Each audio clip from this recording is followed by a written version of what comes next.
É sempre, cada dia mais, uma alegria e uma bênção nos encontrarmos com você, nos encontrarmos aqui entre nós, através desse retiro quaresmal, né, Zezinho? Pois é, já estamos, quanto tempo? Já estamos na terceira, quarta semana? Estamos aí na quarta semana da quaresma, semana, né? Hoje dia 29, já terça-feira. Pois é, mas estamos caminhando com a graça de Deus e essa semana com temas super especiais que você não pode perder, porque faz parte da nossa casa, da nossa família, experimentarmos esse dom e essa graça que Deus nos dá, que é essa autoridade espiritual que muitas vezes não conhecemos. E por isso não usamos. Exatamente. Né? Então, seja muito bem-vindo. Você que está chegando essa semana, você que recebeu essa semana, né, o vídeo pela primeira vez e está chegando, seja muito bem-vindo. Nós estamos caminhando e você vem caminhar junto com a gente também, todos os dias aqui nesse retiro quaresmal, através desse primeiro momento, o exercício espiritual que nós vamos iniciando agora. Em nome do Pai, do Filho e do Espírito Santo. Amém. Rezando com muita fé. Senhor Jesus, Rei da Misericórdia, neste tempo quaresmal, coloco-me aos pés de Tua Sagrada Cruz e humildemente peço-vos a graça de viver intensamente estes 40 dias de conversão.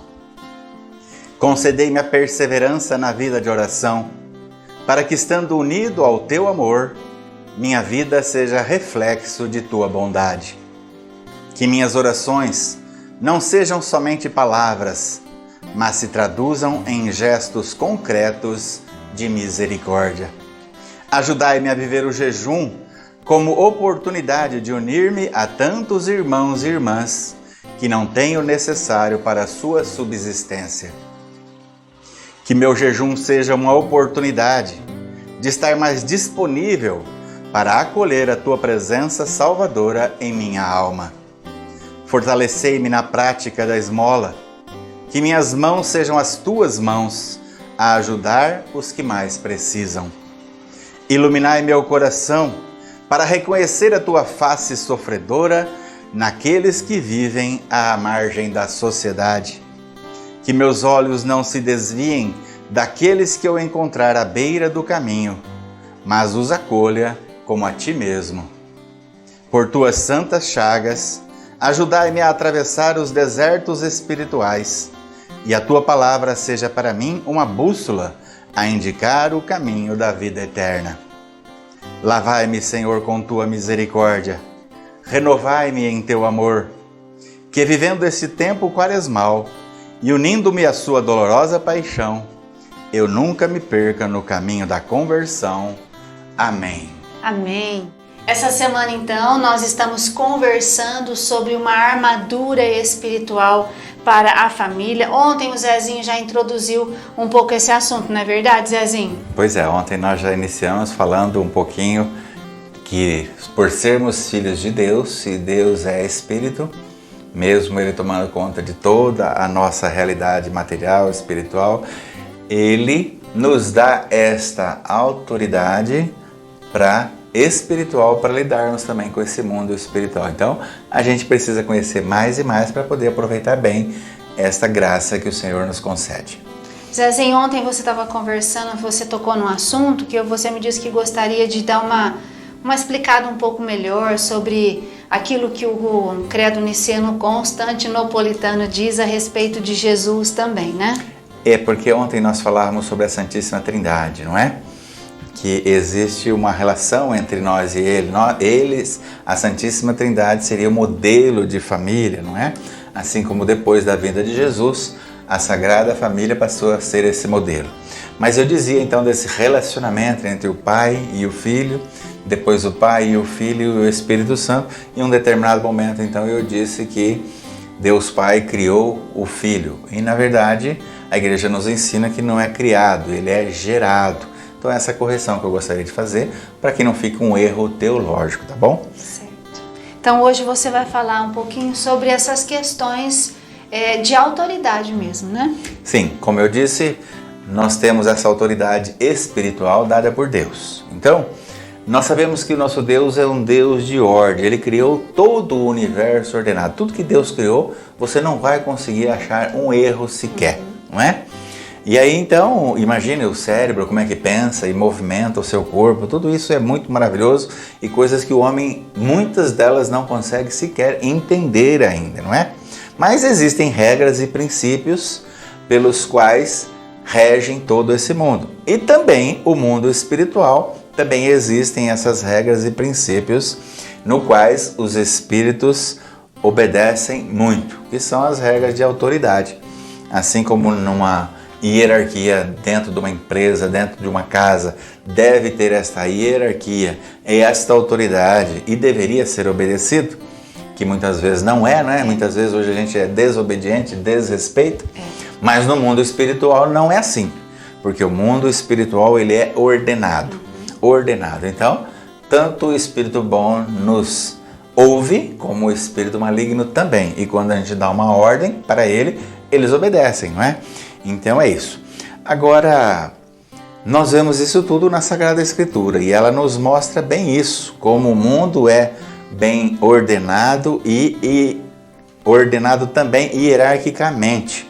E nós vemos desde a Sagrada Escritura que Deus está sempre no topo. Deus está no topo, logo a seguir então vem os seres humanos, não é? Deus deixa claro essa separação entre o próprio Deus e o homem. Existe uma separação muito grande, não é? Onde o próprio Filipenses, né? São Paulo aos Filipenses diz para nós, olha, foi por isso que Deus o exaltou soberanamente, ele conferiu o nome que está acima de todo nome, a fim de que ao todo o nome de Jesus todo joelho se dobre no céu, na terra e debaixo da terra, e toda língua confesse que Jesus Cristo é o Senhor, para a glória de Deus Pai. Então nós vemos essa hierarquia do Pai, Filho e Espírito Santo, e que Jesus é o nome acima de todo nome, não é? Depois, então, do ser humano, nós vemos que abaixo dos seres humanos estão os anjos bons, mas também os anjos maus, não é? Depois vem o reino animal, não é? Assim como existe uma ordem, uma hierarquia em toda esta ordem que nós acabamos de dizer, também existe a ordem lá dos anjos, que nós conhecemos na igreja, a ordem também existe. As hierarquias. As hierarquias. Uhum. Talvez até exista entre também os animais esta ordem, não é? Na Sagrada Escritura nos fala também de outro tipo de autoridade, não é? Que são os maridos sobre as esposas, os pais sobre os filhos, os pastores e outros líderes sobre as pessoas da igreja, enfim, de reis e presidentes sobre o povo, governadores sobre o povo, das pessoas mais velhas sobre as mais moças, e assim nós vemos que em tudo existe uma hierarquia. Então, nós estamos falando de autoridade e em cada caso se exercida essa autoridade por seres humanos nesse mundo humano, mas também existe uma autoridade espiritual. Entretanto, quando nós falamos de autoridade, não é aquele que tem maior valor e outro com menor autoridade e tem menor valor. Não, nós não estamos falando dessa autoridade como um valor, mas nós estamos falando aqui de uma autoridade enquanto serviço e proteção. Então essa autoridade espiritual, ela serve exatamente para isso.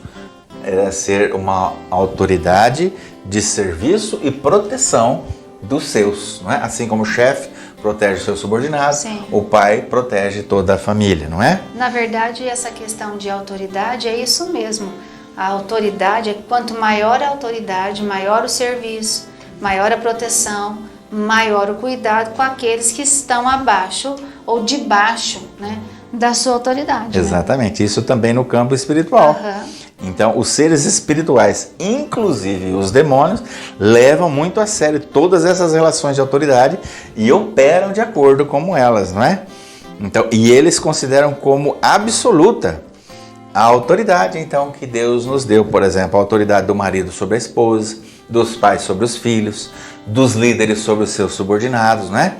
Então, nós precisamos tomar conta, portanto, porque ao lidarmos com eles, nós devemos tomar muito a sério essa autoridade, porque essas pessoas que têm autoridade espiritual sobre as outras pessoas, elas precisam de ter muito cuidado em não tornar a sua autoridade leviana, né? E tomar decisões erroneamente. A Sagrada Escritura mostra que a desobediência a Deus por parte daqueles que têm autoridade espiritual sobre os outros afeta não só aquela pessoa, como todo o grupo sobre o qual ele tem autoridade. E nós vemos isso, né? Os reis que erram, e todo o povo de Israel sofria porque o rei tomava decisões erroneamente, não é? Assim também como outros pastores e líderes são sempre alvos de ataques espirituais, não é? E porque eles são muito tentados, e aí a gente tem que cobrir eles de muita oração para que eles não errem nas suas decisões. Olha, duas coisas muito importantes que você falou, Zezinho, que tanto os anjos bons como os anjos maus, né, respeitam essa hierarquia. Isso significa que quando alguém tem uma autoridade sobre uma outra pessoa ou outras pessoas, ou uma entidade, um órgão, seja o que for, quando essa pessoa que tem autoridade, ela repreende o mal obedece. Com certeza. Porque ele reconhece essa autoridade, e é isso que nós precisamos saber.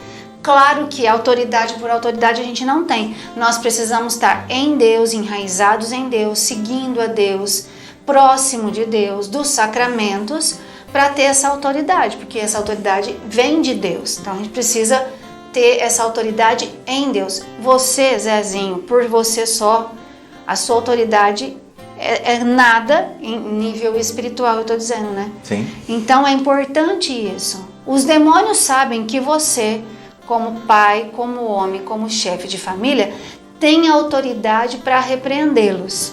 Mas se você não souber, nada acontece. Perdendo a oportunidade e colocando a sua família em risco. Exatamente, isso é muito sério. E aí a gente vai mais longe, não é? Porque quando você é um homem de Deus, sabe dessa autoridade espiritual, você seguindo a sua autoridade espiritual, né? Expulsando os demônios e tudo que estão em torno do teu trabalho, daquele lugar onde você tem autoridade, você vai realizar as coisas bem.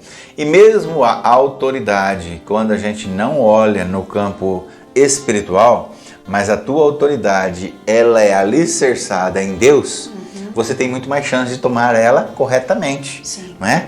Então, sempre estar em Deus é uma graça. Deus está sempre nos capacitando e dando discernimento, não é? Então, discernimento nas coisas materiais, físicas, mas também um discernimento espiritual para a luta contra o maligno. Então, se a gente entende, e é verdade, que existe, né, uma investida do mal, vou falar de forma geral, do mal contra a nossa família, a gente vai pensar, mas então nós estamos desprotegidos, nós estamos a Deus dará, nós não temos como lutar, porque é uma força espiritual. Mas nós estamos entendendo que é ao contrário. Nós temos, podemos e devemos lutar, armar, colocar uma armadura ao redor da nossa família, espiritualmente falando. E olha o que é bonito, é que essa autoridade foi te dada. Independente de você estar digno ou não. Sim. De você estar sendo um seguidor de Deus ou não. Olha, Deus te dá a graça de você expulsar o demônio da vida da sua casa, do seu filho, da sua família, da sua esposa, independente de como você está. Olha, que lindo isso. Se você manda com autoridade no nome de Jesus, o demônio corre fora. Então, olha que lindo. Mas eu tenho certeza que no decorrer desse dia você vai aprender muito mais e você vai desejar estar próximo de Deus, porque Ele só tem benefícios a nosso favor, porque Deus nos ama. Por isso que a nossa palavra de pai e mãe tem força e peso. Quando um pai e uma mãe, que são as autoridades máximas em casa, né, no nível espiritual, eu estou dizendo, quando um pai e uma mãe lança sobre o seu filho uma palavra de bênção, a bênção recai. E quando ele lança uma palavra de maldição, a maldição também recai sobre o seu filho, sobre aquele que tem Eu autoridade. fico imaginando se a gente É tivesse... muito sério. Eu fico imaginando se a gente tivesse uns óculos espirituais que pudesse ver essa coisa. É. A hora que existe uma briga dentro de casa e a mãe e o pai discutindo e rogando praga para os filhos, não sei o que, os demônios chegam tudo fazendo festa lá em volta.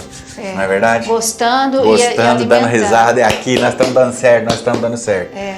Já ao invés também, quando a autoridade espiritual, em nome de Jesus, é que essa briga aqui tem que terminar agora. Todo o espírito maligno suma. A minha família é de Jesus, a minha esposa é de Jesus, meus filhos são de Jesus.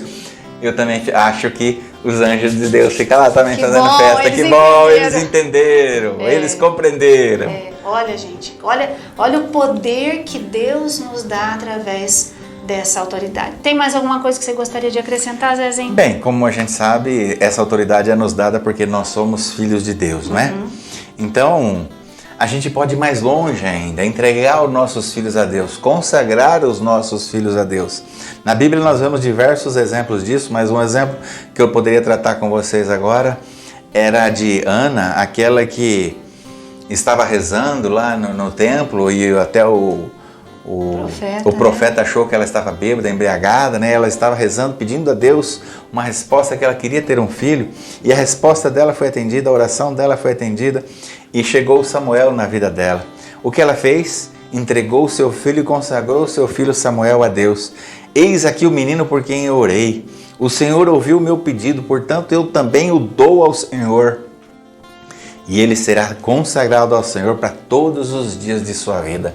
Ana, que queria imensamente ter uma criança, teve a criança e devolveu para o Senhor, não é verdade? Nada mais justo, né, Zezinho? Nada mais justo. Mas eu acho que nós poderíamos fazer isso também.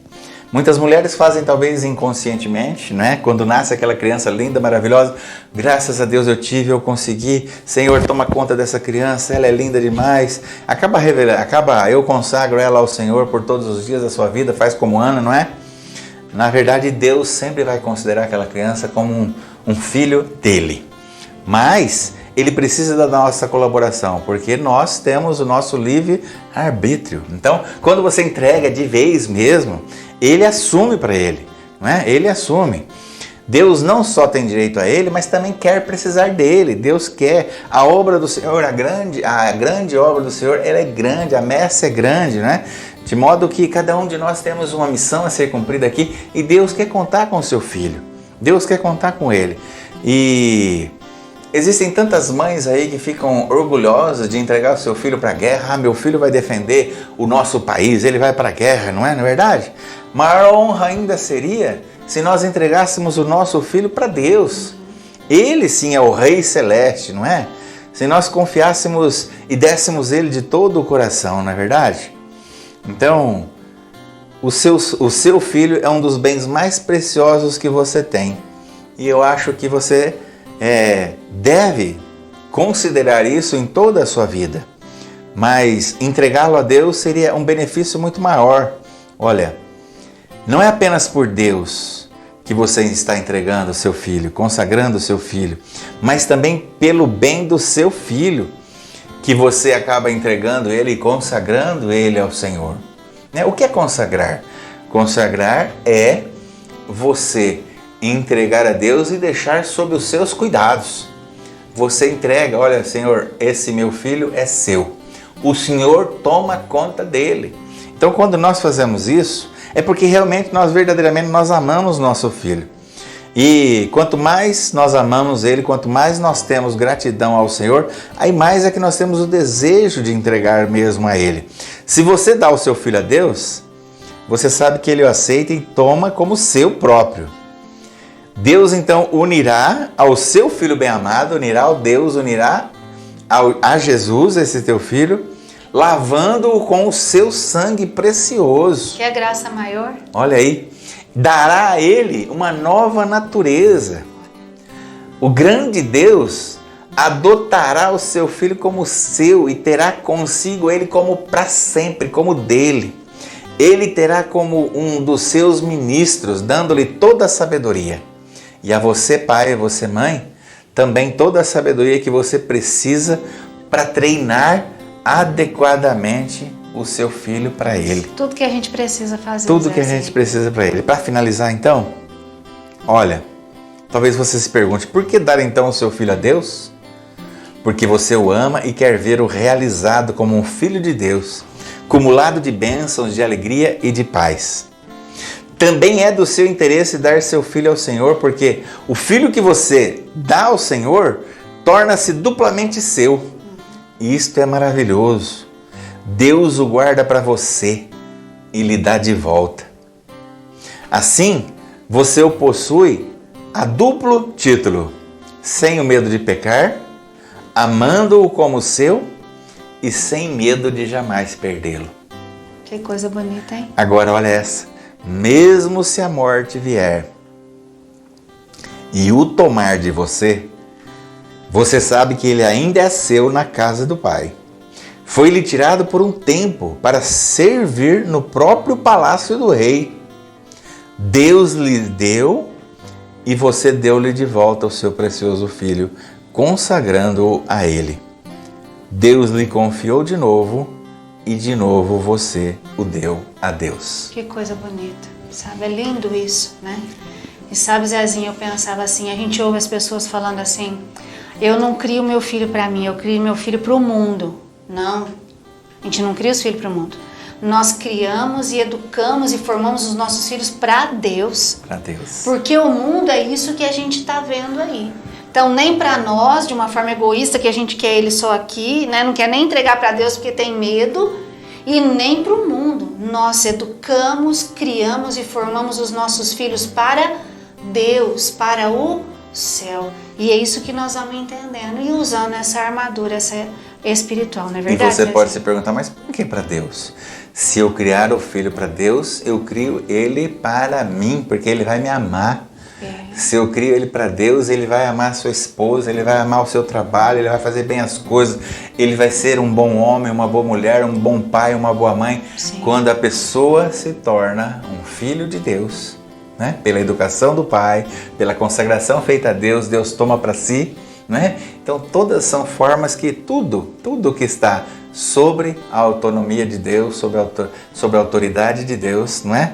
Só pode ser uma excelente obra. Então vamos nos colocando agora. Desculpa, Zezinho, acabei cortando. Vamos nos colocando agora diante de Deus e entregar os nossos filhos, a nossa família, o nosso cônjuge também, né, para Deus. Vamos agora com muita confiança, né, falar, Senhor, eu te entrego a minha família, eu te entrego a minha casa, eu te entrego os meus filhos. Entrego tudo que sou e tenho, Senhor. E quero mesmo aprender para poder exercitar essa autoridade espiritual que o Senhor já me deu, que eu desconheço, mas que eu estou aprendendo e que eu vou usar. Senhor, que a minha família e que as nossas famílias sejam cada dia mais e cada vez mais tua.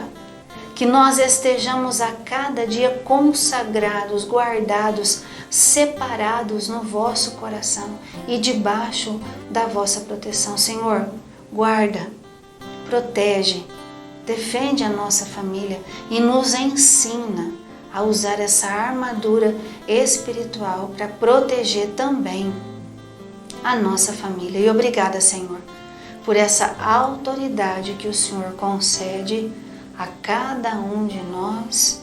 Amém. Amém. Quanta coisa, né, Zezinho? Eu sei que tem tanta coisa, eu tô vendo o papel do Zezinho, tem tanta coisa que ele quer falar, né? Mas nós temos aqui um tempo que a gente precisa obedecer, né, Zezinho? Exatamente. Precisa respeitar.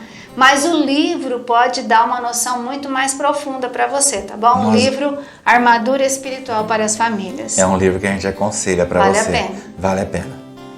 Vamos seguindo em frente? Hoje mais um passo, ontem mais um, hoje mais um e amanhã mais outro também nesse exercício espiritual. Não esquecendo nunca nosso gesto concreto, a doação de alimentos. Obrigada. Deus lhe pague, porque você doando está matando a fome de muita gente, né? E então a gente agradece muito. Se você não pode trazer, é de outra cidade e quer fazer esse gesto concreto, e a gente precisa muito disso, tem o Pix aí embaixo, para você contar pra gente como está sendo a sua experiência, o que você está aprendendo, como você está exercitando tudo isso que nós estamos vivendo aqui. Manda um e-mail para esse contato aqui, tá bom? E a gente vai ficar sabendo o que Jesus está fazendo aí na sua vida, na sua família, no seu casamento.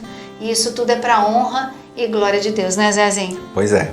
Quando a gente pede o seu testemunho, não é só um testemunho de como anda, o que você está aprendendo, se você está gostando ou não desses temas que nós estamos tratando, mas não. Testemunho daquilo, lembra que logo lá no começo nós falamos, anota tudo que você tem aí, anota tudo que você tem dos seus pedidos durante essa quaresma, que você vai chegar lá e você vai ver que alguns já foram caindo por terra e você já foi conquistando. É isso. Então não se esqueça, viu? Se você não fez sua lista, ainda faça, que muitas barreiras vão cair, muitas graças vão chegar até você.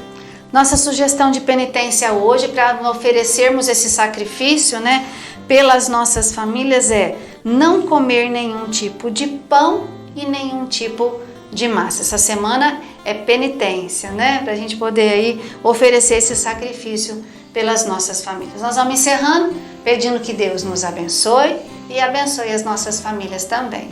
O Senhor esteja conosco. E Ele está no meio de nós. Por intercessão de Nossa Senhora, que abençoe-nos o Deus Todo-Poderoso, Pai, Filho, Espírito Santo. Amém. Vamos declarar que a nossa família é da Sagrada Família? Vamos juntos? Jesus, Maria e José, nossa família vossa é.